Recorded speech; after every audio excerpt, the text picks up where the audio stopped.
Hey, how's it going? It's Diego with Aim, Shoot, Develop. Today I'm going to be talking about the Bel X6-12 with Instax Wide back. It's pretty cool. Kind of tough to find setup nowadays. So we're just gonna get into it. Some of the things that I like about the camera, some of the things I don't like about the camera, and just talk overall about some of the instant community and comparisons with the Fujifilm 210. So first things first.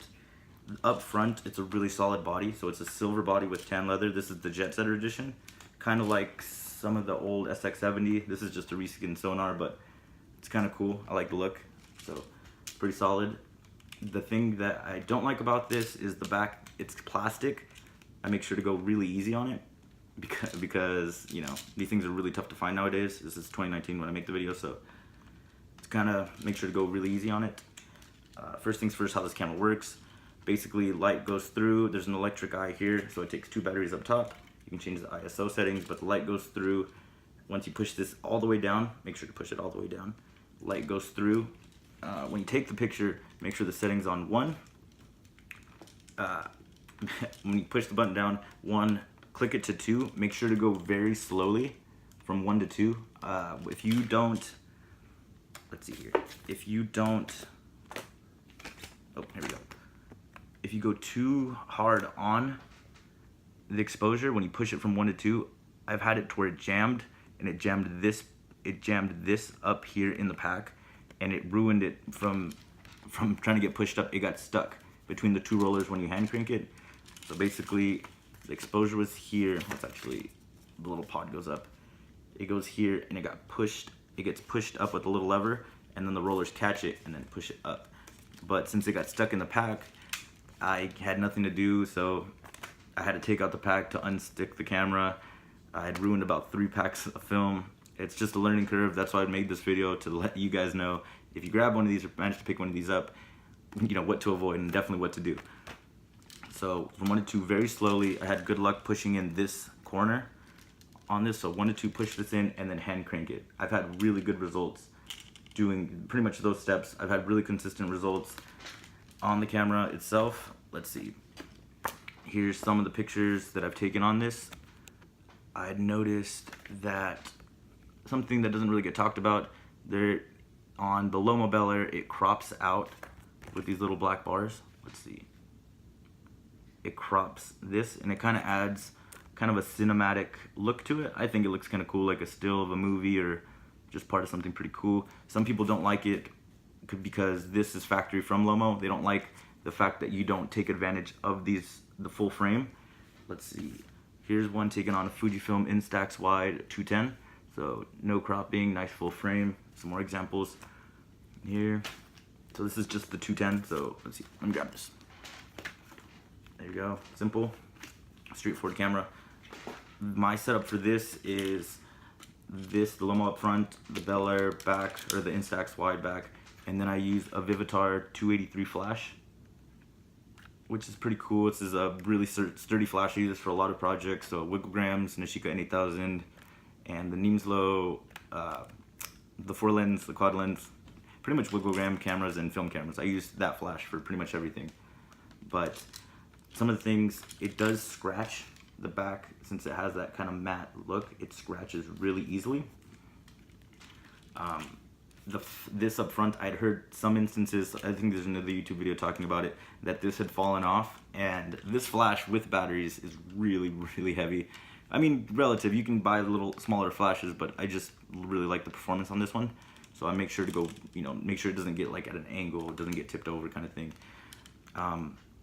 Let's see, pushes down, you push down on these things to close it. So there you go, and then to open it,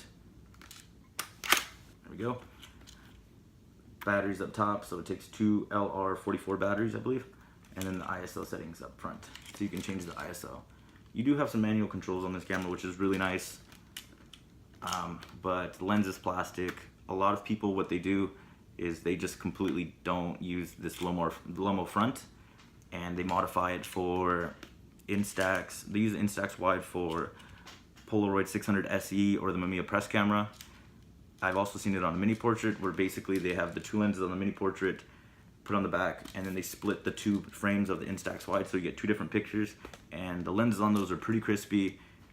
on all of those cameras, so you get much better results. So a lot of people have ditched this front just to put on, you know, something with a little bit more better lens, you know, glass, which is fair. I definitely wanted to try this out completely because Lomo had put this out itself, give it a proper review.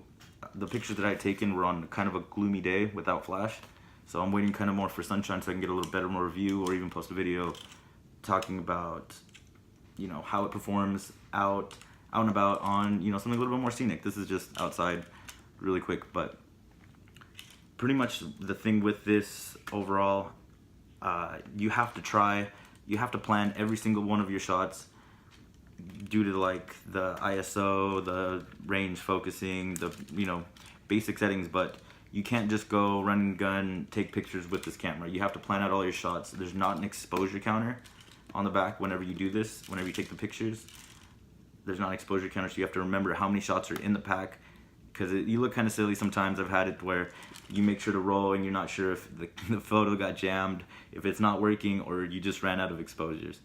And it's kind of discerning whenever you take out the back and there's, you know, an exposure still stuck in there, so you're just like, dang it, I'm, you know, waste a pack. Film for this isn't too expensive in the grand scheme of things. I've seen some of the peel apart film prices nowadays, so I think the fact that we still have Instax Wide in production is kind of a blessing. Definitely gonna cherish this back. I'm gonna make some more videos. Maybe I'll modify it. I'm not too sure. I'm gonna be talking more about some of the Wigglegram cameras, the Instax 210, pretty much all the cameras a little bit higher up in the tier, not so much the consumer level cameras like the 1-Step 2. I might pick up the Stranger Things camera, but the 1-Step 2, the 1-Step Plus, I think those cameras are really neat and cool, but I definitely want to cater a little bit more towards the SX70s, the Polaroid 680s. Those cameras are the ones that are a little bit higher up on the spectrum price-wise, but definitely worth the results that I've gotten. So I'm going to be talking a lot more about those cameras. But so far so good. I've really liked this camera. You know, the downfalls, I feel if you can pick one of these up, you know, which is kind of tough, it's kind of a downfall. If you can pick one of these up, it's definitely worthwhile. Just not even for modification, but just as a unit itself, which is pretty cool. If you do want to modify it, this one came with the 120 back, so I could use it as a 120 film camera, which is pretty cool. But overall, the experience with it so far, I'm just really happy to get it. I had picked it up secondhand from some other owner who had pretty much cherished it the same, and you know, I definitely gonna cherish it too. I don't think I'm gonna let go of it anytime soon. So make sure to check out my other videos. I'll be posting some soon. Check out my Instagram, instagram.com/aim.shoot.develop. I'll link it in the bio. That'll be it. So if you guys have any questions, leave them down below. I'll make sure to answer them. I really like talking about cameras. Hopefully I don't come off as too energetic. I definitely have too much coffee, but I really like talking about cameras. So if you have any questions about the camera or anything I didn't talk about, make sure to leave a comment. I'll make sure to get back to you. Or DM me on Instagram, aim.shoot.develop. Take care.